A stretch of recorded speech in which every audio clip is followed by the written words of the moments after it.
você abrir sua Bíblia no Salmo 133, que faz parte das nossas leituras ao longo dessa semana. Ao longo da semana a gente leu o livro de Apocalipse e no fim de semana a gente leu o livro de Salmos. E dentre os salmos que lemos o Salmo 133. Então, quando você vai abrindo a sua Bíblia, Salmos, como eu digo sempre, é sempre bem fácil. Você só abre no meio e já está mais ou menos por ali. Aí depois é só seguir, né? Salmo 133. É um salmo bem longo, como vocês puderam notar. Vou ler aqui com vocês. Cântico de romagem de Davi. Como é bom e agradável quando os irmãos convivem em união. É como óleo precioso derramado sobre a cabeça, que desce pela a barba de Arão, até a gola de suas vestes. É como o orvalho do Hermon, quando desce sobre os montes de Sião. Ali o Senhor concede bênção da vida para sempre. Vamos orar? Senhor Jesus, obrigado porque o seu amor de fato vem sobre nós e de fato nos une. Que o seu amor venha se revelar a nós através da sua palavra e de fato possamos estar cada vez mais unidos a Ti e através do Senhor unidos uns aos outros, em nome de Jesus. Amém. Alguns de vocês sabem, eu gosto muito de poesia, adoro ler poesia e ficar ali realmente me divertindo um pouco com uma boa obra poética. E um poeta pouco conhecido, mas que eu gosto bastante, né, pouco conhecido aqui no Brasil, né, é um poeta chamado John Donne, né? Ele era um pastor anglicano e, além de pastor anglicano, ele era poeta, né? E o John Donne, ele tem um poema que é muito famoso não por ele, mas famoso por causa de um escritor que se aproveitou desse poema num livro, né? O nome do poema é Homem Algum é uma Ilha. E esse poema vai se tornar famoso no título do livro de um autor chamado Hemingway, que vai chamar Por Quem os Sinos Tocam. E o que diz esse poema? Homem Algum é uma Ilha. Ele começa exatamente com essa frase: Homem Algum é uma ilha. E ele diz por quê? Porque eles estão conectados. E aí ele vai desenvolvendo a ideia dizendo, olha, a Europa, por exemplo, se ela perder um grão de areia, ela se torna menor, ela já não é mais o que ela era.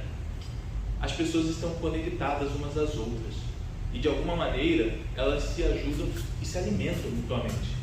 E muito mais do que isso, ele vai dizer então que, olha, na verdade, quando ele estava muito velho já, né, as pessoas às vezes passavam na frente da casa dele, principalmente quando o sino tocava. O sino da igreja tocava, a pessoa passava na frente da casa dele para perguntar: e aí, o John Donne morreu? Né? As pessoas já esperando que ele morresse. E aí, por essa razão, ele escreve a conclusão do poema dizendo: por quem os sinos tocam? Eles tocam por ti. Como quem diz, olha, cada pessoa que se perde, de alguma maneira, é uma perda enorme para todos nós. Alguma coisa de nós se perdeu, é o que ele está dizendo. Essa é a construção do John Donne no seu poema famoso.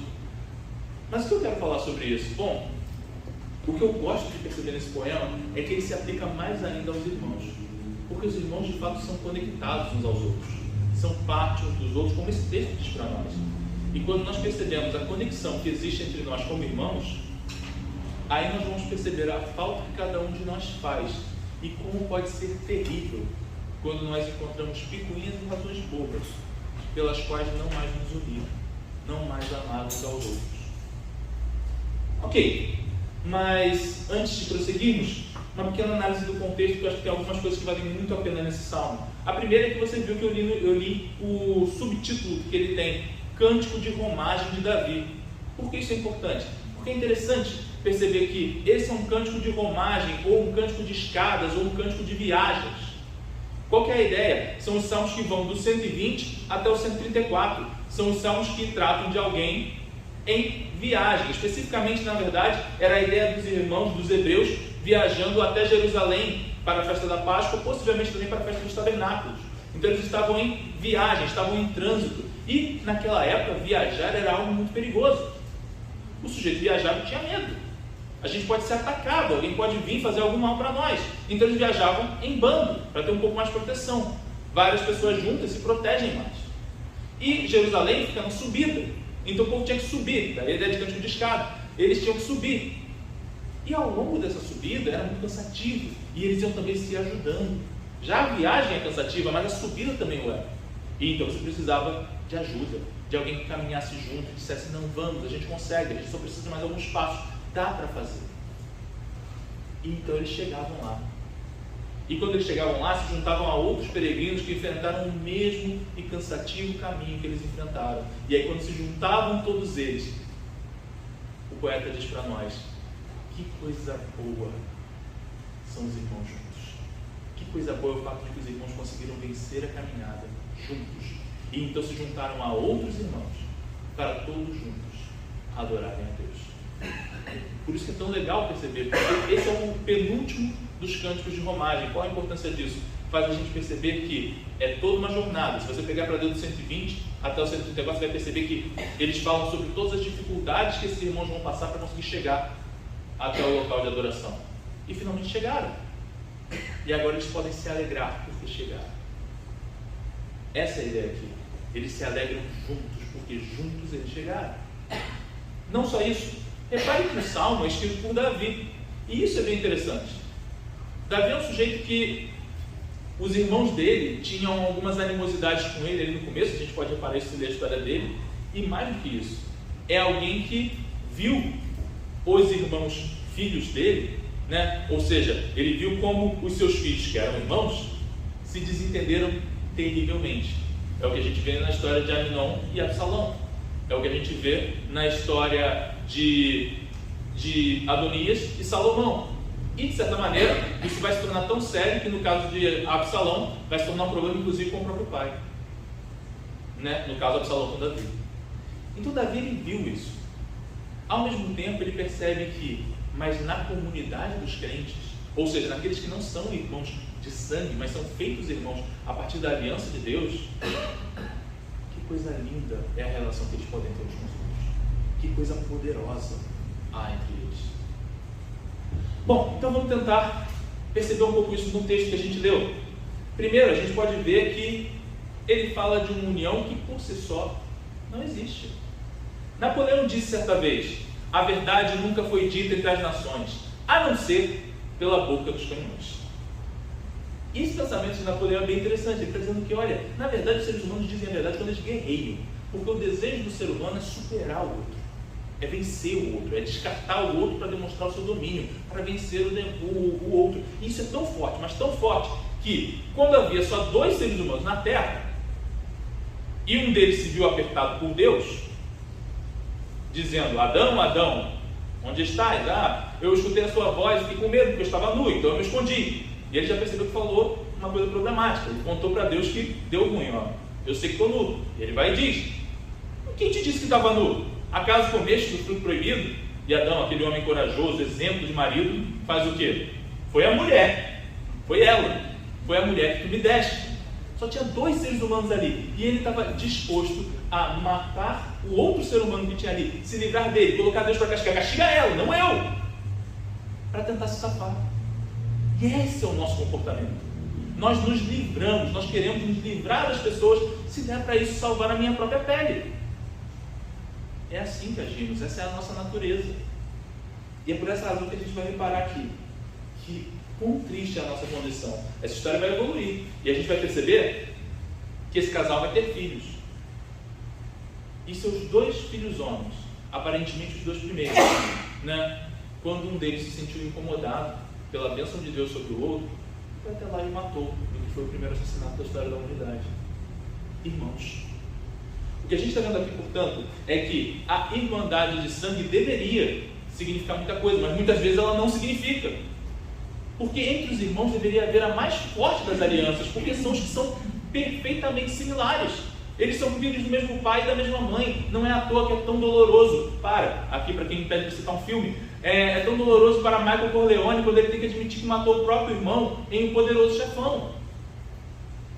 Eu matei o filho do meu pai, eu matei o filho da minha mãe, eu matei o meu irmão. Ele diz 3 vezes, tamanha a dor do que ele está admitindo. E é assim que a gente age. Essa é a nossa natureza. E aí nós entendemos o poder do sacrifício de Cristo.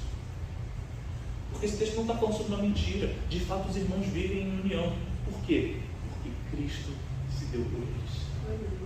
Não fosse o fato de que Cristo morreu por nós, não haveria entre nós aliança, não haveria possibilidade de amor mútuo. Porque de fato a nossa natureza é um ódio e uma busca de sobrevivência de si mesmo, na qual você vai permitir a morte de todos os outros.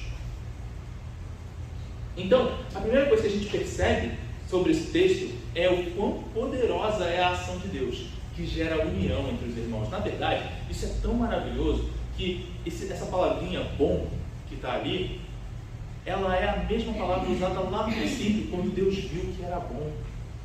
Ou seja, quão bom e quão maravilhoso é como era no princípio, quando eles de fato estão unidos, quando eles de fato podem amar uns aos outros. E também pode ser traduzida, quão suave é, que prazeroso é para Deus que Ele de fato pode fazer com que nós sejamos irmãos. Mas como eu disse, muitas vezes nós nos desentendemos e nós corremos em outras direções. Conta a história que lá na Irlanda aconteceu de que houve uma grande disputa entre católicos e protestantes, e no meio dessas disputas haviam brigas físicas mesmo. E então, no meio dessas brigas físicas, em certa ocasião, um sujeito pegou um pedaço de pau na mão, saiu correndo na direção de alguém que ele não sabia de que lado estava, correu na direção do cara e disse: você é católico ou protestante? E aquele momento de azar, né? Porque você espera que o cara revele, né? Se o cara pelo menos estivesse na cara que ele era um dos dois, o sujeito dizia que era o mesmo e ficava tudo bem, né? Você é católico ou protestante? O sujeito assustado disse assim: eu sou ateu. E aí o homem respondeu: mas é ateu católico ou protestante? Qual que é a questão? O sujeito estava com tanta ânsia de brigar que ele já nem lembrava mais a razão pela qual ele brigava. Se ele queria tanto brigar com o católico, ou se ele queria tanto brigar com o protestante, o sujeito ateu não fazia a menor diferença para ele. Ou talvez fizesse, na verdade ele odiasse o ateu mais ainda. Mas o fato é que esse cara não estava nem mais pensando nisso. Ele só queria brigar contra todo aquele que fosse minimamente diferente dele. O que Cristo faz nas nossas vidas é que Ele tem de fazer com que nós possamos conviver e amar uns aos outros, principalmente aqueles que são nossos irmãos, através do sacrifício dele. Isso é ser bom. Esse é o poder da união que há entre nós, que os irmãos vivam em união. Cristo nos une. Mas não só isso, vamos então pelo que vem depois. Uma coisa que eu acho sempre interessante, não sei se você acompanhou ou se lembra disso nas suas aulas de história, mas se você lembrar do período das independências dos países aqui da América, do Sul principalmente, você vai reparar que alguém vai dizer: olha, não é engraçado? Há um monte de países de língua espanhola, mas tem um de língua portuguesa e mais ou menos um grande país de língua inglesa.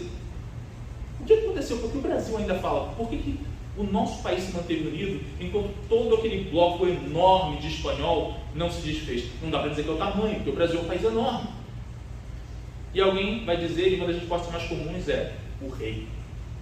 No Brasil havia um rei, e ainda que o sujeito lá no norte vivesse uma vida completamente do sujeito do sul, e esses dois odiassem completamente o sujeito no Rio de Janeiro, ainda assim, os três diriam: mas eu sou súdito de Dom Pedro I, mas eu sou súdito de Dom Pedro II. O rei unificava o reino.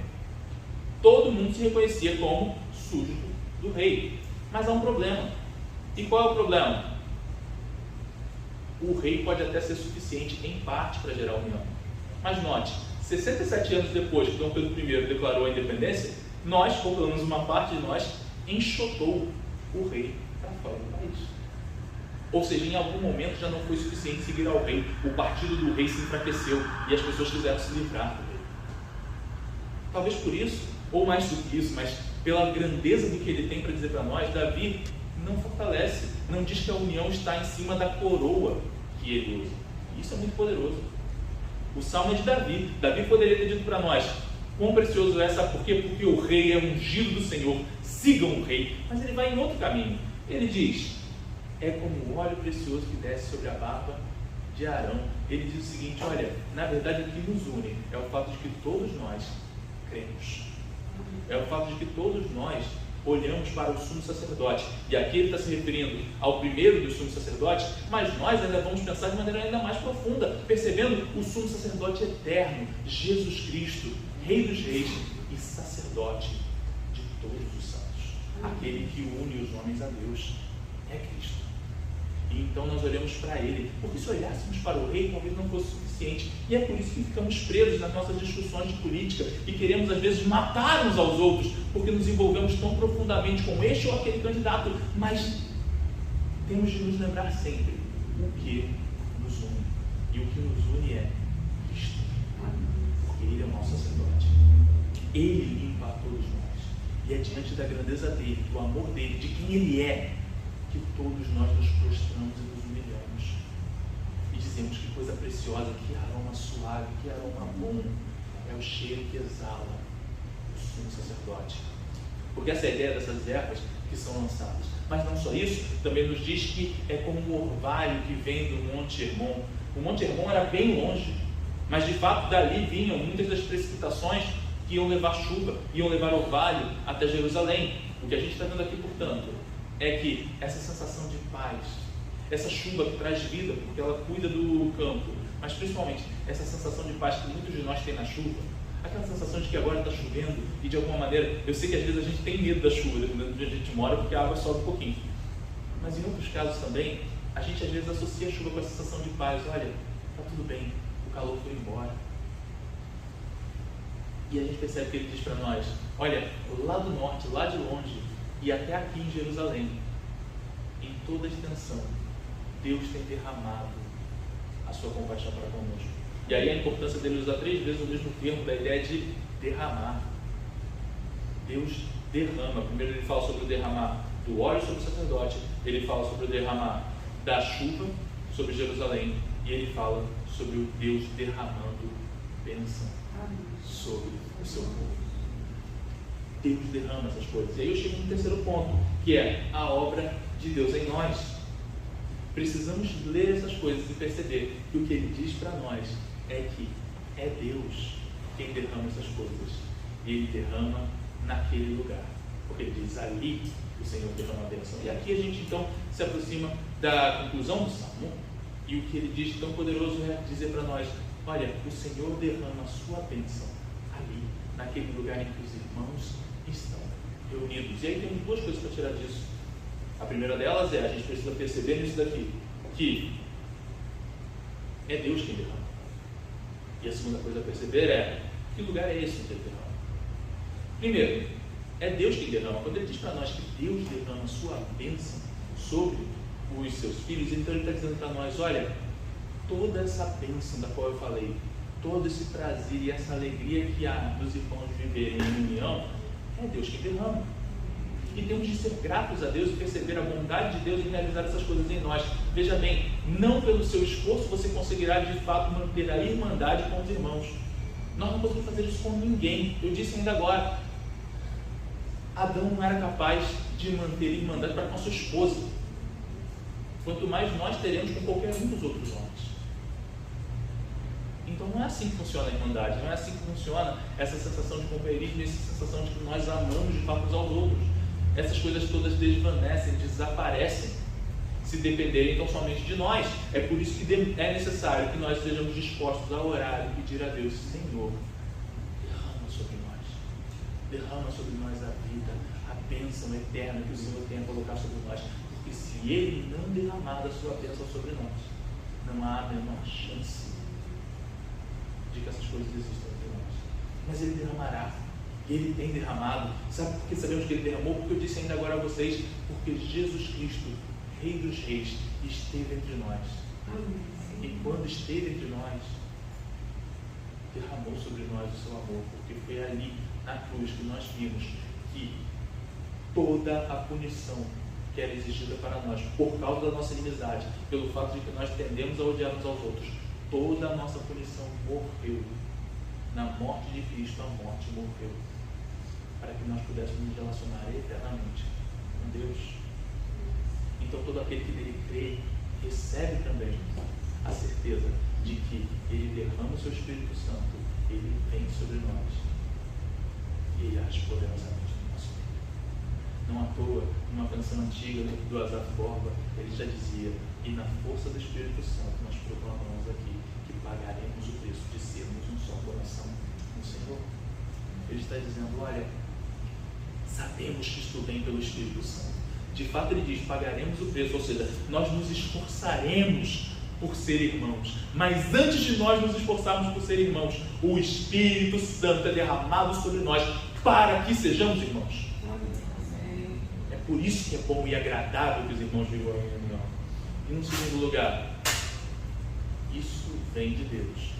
E uma vez que isso vem de Deus, isso acontece na comunidade dos crentes.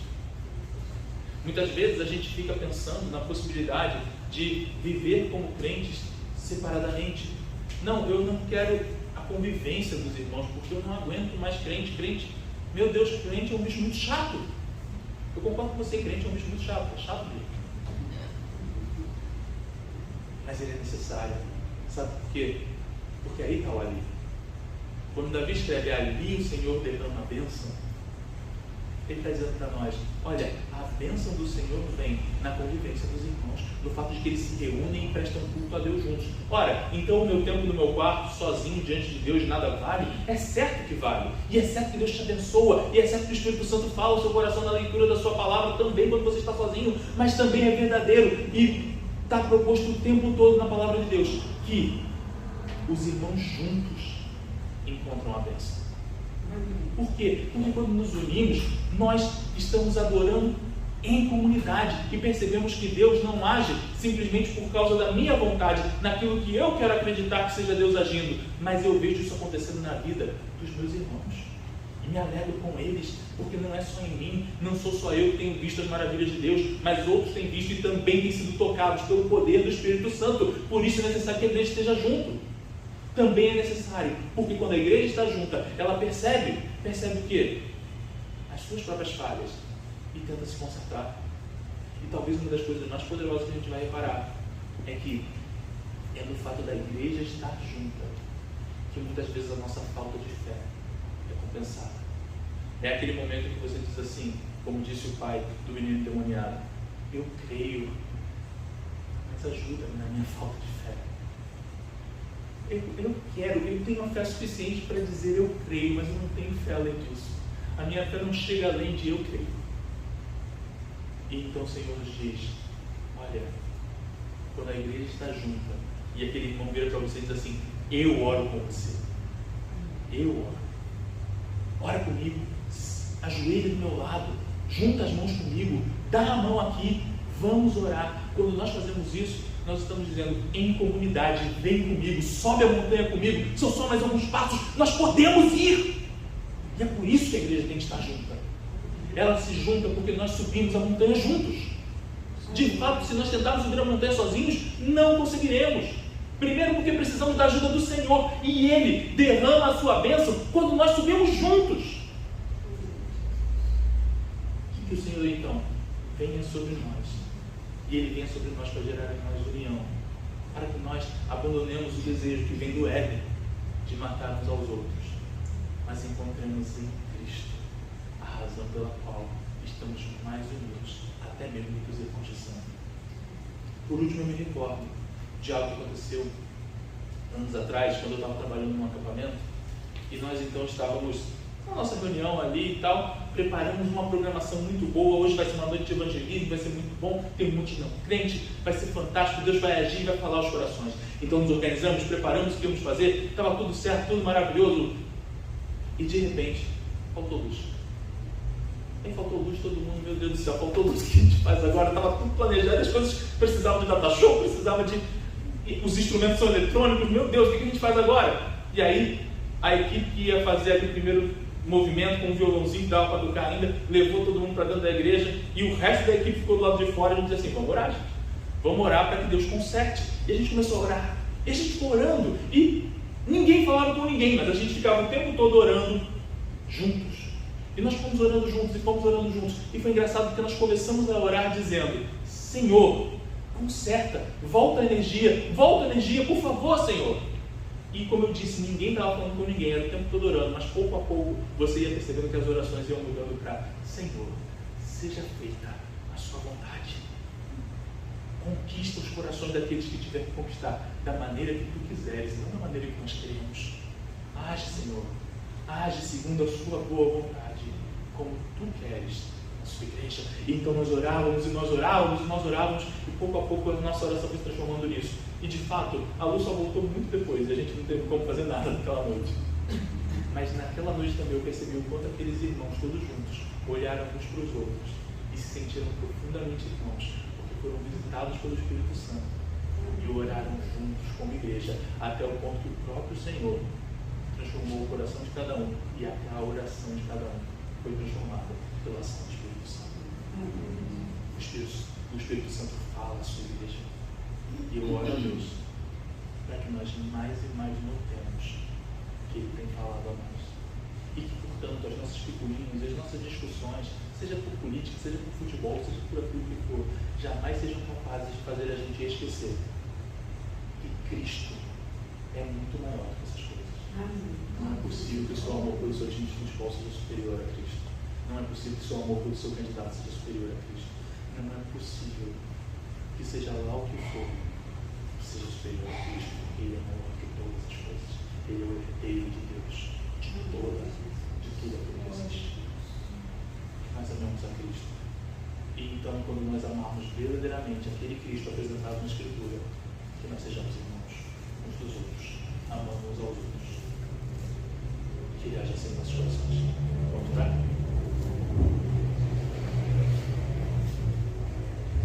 Senhor Jesus, obrigado.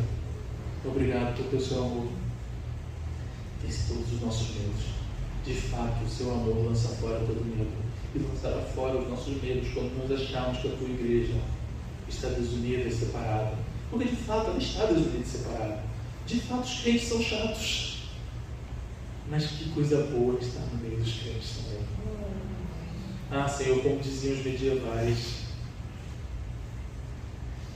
dentro da Arca de Noé, o cheiro é horrível, com um monte de bicho. Mas que coisa boa é estar dentro da Arca, porque é ali que o Senhor está, e é ali que teu Espírito fala.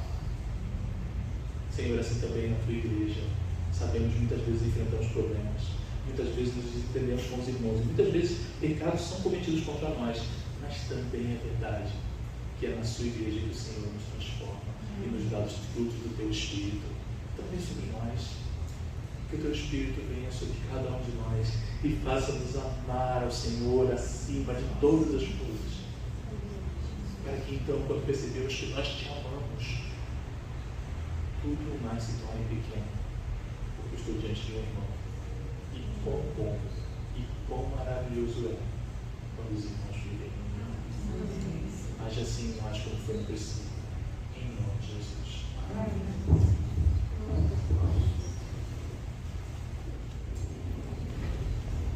Queridos, obrigado ao Jefferson por ter trazido essa mensagem, né, tão abençoadora. Deus abençoe sua vida, tá? Jefferson tem sido uma pessoa muito relevante aqui na igreja, né? Então, que o Senhor abençoe não só a sua vida, mas seu trajetório, né? Até você ser ordenado, né? Conforme nós temos trabalhado. Muito bem. Só lembrando que vamos começar esse discipulado essa semana. Não deixe de me procurar se você quer participar. Vai ser bem interessante. A outra coisa é que nós vamos começar, esqueci, desculpa estar lembrando disso agora. Vamos começar a nossa leitura, o segundo ciclo do Antigo Testamento no próximo mês, né? Então esteja preparado para isso.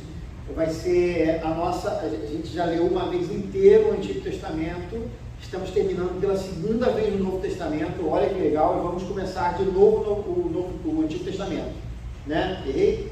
Não, está certo? Isso. Então tá, isso. Então em maio ali começamos o Antigo Testamento novamente, pela segunda vez, né? O Jefferson que tem trazido as reflexões, já dessa vez eu comecei um pouquinho diferente, né? A gente está estudando o Novo Testamento durante a semana e o Antigo Testamento. Nós fizemos o livro de Levítico, Isaías e agora estamos terminando os Salmos, né? Ele está conduzindo os finais de semana, enquanto no meio de semana ele tem conduzido, né? Eu queria convidar o pastor Juscelino para fazer a oração final e impetrar a bênção apostólica, tá bom? Eu e Glaucia, a gente vai lá para a porta enquanto isso. Pode vir aqui, querido.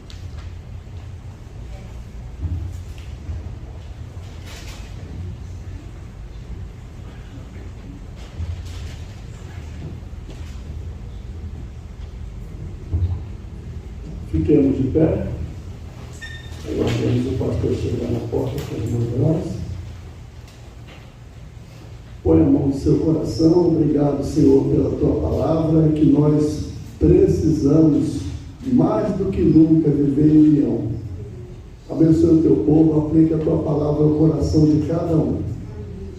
E ergue as suas mãos com as palmas para cima, que o amor de Deus, o nosso Pai, e que a graça do Senhor Jesus e a comunhão e a consolação do Espírito Santo sejam conosco e com todos aqueles que aguardam a vinda do Senhor. Que Deus abençoe o seu povo em nome do Senhor Jesus. Amém.